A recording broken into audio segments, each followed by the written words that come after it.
Hi hello. FIFA world cup 2026 അതിന്റെ ഫൈനലിന് മുമ്പ് ഒരു ഫൈനൽ എന്ന് വിശേഷിപ്പിക്കാവുന്ന ഒരു മത്സരം ഇന്ന് രാത്രി കൃത്യം 12:30 നടക്കുകയാണ്.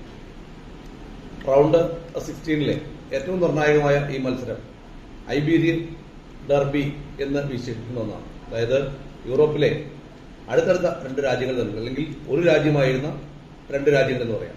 ഇന്ത്യയും പാകിസ്ഥാനും ഏകദേശം ലോകകപ്പിന്റെ വേദിയിൽ, ക്രിക്കറ്റ് ലോകകപ്പിന്റെ വേദിയിൽ ഏറ്റുമുട്ടുമ്പോൾ എത്രമാത്രം ഗൗരവത്തോടെയും അതുപോലെ തന്നെ എത്രമാത്രം പ്രാധാന്യത്തോടെയും ആയിരിക്കുമോ ഇന്ത്യക്കാരും പാകിസ്ഥാനും ലോകം മുഴുവൻ തന്നെ ആ മത്സരത്തെ ഏറ്റെടുക്കുക. അതിലും ഒരുപക്ഷെ കൂടിയ നിലയ്ക്കായിരിക്കും, അല്ലെങ്കിൽ കൂടിയ ലെവലിലായിരിക്കും ഈ ഐബീരിയൻ ഡർബി യൂറോപ്പും അതുപോലെ തന്നെ ലോക ഫുട്ബോൾ വേദിയും ഒക്കെ തന്നെ ഏറ്റെടുക്കുക.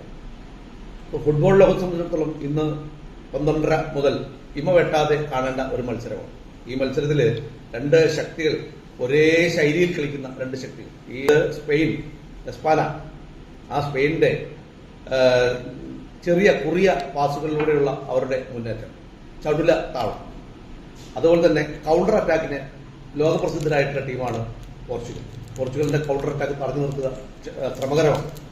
അതുതന്നെ Cristiano Ronaldo CR7 last smile അല്ലെങ്കിൽ ലാസ്റ്റ് ചാൻസ് എന്നൊക്കെ പറയുന്ന തരത്തിലുള്ള ആണ് ഈ ടൂർണമെന്റിനെ കാണുന്നത് എങ്കിൽ, അതുപോലെ തന്നെ വളർന്നു വരുന്ന മറ്റൊരു ഇതിഹാസ താരമായ ലാമിൻ യമാൽ, സ്പെയിനിന്റെ ലാമിൻ യമാലും തമ്മിലായിരിക്കും ഈ മത്സരം.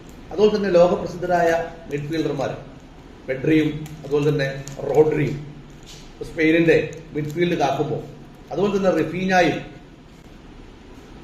ഫെർണാണ്ടസും ബെർണാഡോ സിൽവയും അടക്കി വാഴുന്ന ആ മിഡ്ഫീൽഡ്, ഈ രണ്ട് മിഡ്ഫീൽഡിലെ രാജാക്കന്മാർ തമ്മിലുള്ള, രണ്ട് രാജ്യങ്ങൾ തമ്മിലുള്ള മത്സരത്തെക്കാൾ, രണ്ട് ശൈലികൾ തമ്മിലുള്ള മത്സരത്തെക്കാൾ, രണ്ട് രീതികൾ തമ്മിലുള്ള മത്സരത്തെക്കാൾ നിർണായകമാകുന്നത് ഇമ്പീരിയൽ സർബി എന്ന പേരിൽ രണ്ട് രാജ്യത്തിലുള്ള ഈ പോര് തന്നെയാണ്. ഉദ്വേഗജനകമായ ആവേശകരമായ ഈ പോരാട്ടം ഫുട്ബോൾ ലോകം ഒന്നടങ്കം ഏറ്റെടുക്കും. അതുകൊണ്ട് തന്നെ ഈ മത്സരം നിങ്ങൾ മസ്റ്റ് വാച്ചാണ്, നിങ്ങൾ നിർബന്ധമായും കാണണം. ഇന്ന് രാത്രി കൃത്യം 12:30 റൗണ്ട് 16 നിന്ന് റൗണ്ട് 8 അഥവാ പ്രീ ക്വാർട്ടറിൽ നിന്ന് ക്വാർട്ടറിലേക്ക് കടക്കണമെങ്കിൽ ഈ മത്സരത്തിൽ വിജയിച്ചേ കഴിയും. അതുകൊണ്ട് തന്നെ രണ്ട് ടീമിനും ഈ മത്സരം അതീവ നിർണായകമായി മാറും. പൊരിഞ്ഞ പോരാട്ടം നടത്തുന്ന ഈ മത്സരത്തിന്റെ വിധി പ്രവചിക്കുക എന്നുള്ളത് അസാധ്യമാണ്. എങ്കിലും ഞാൻ കണക്കൂട്ടുന്നത് 2 ഗോളുകൾക്കെങ്കിലും സ്പെയിൻ, എസ്പാന, ആ കാളപ്പോരുകാരുടെ നാട് വിജയിച്ചു കയറും എന്ന് തന്നെയാണ്. നന്ദി, നമസ്കാരം.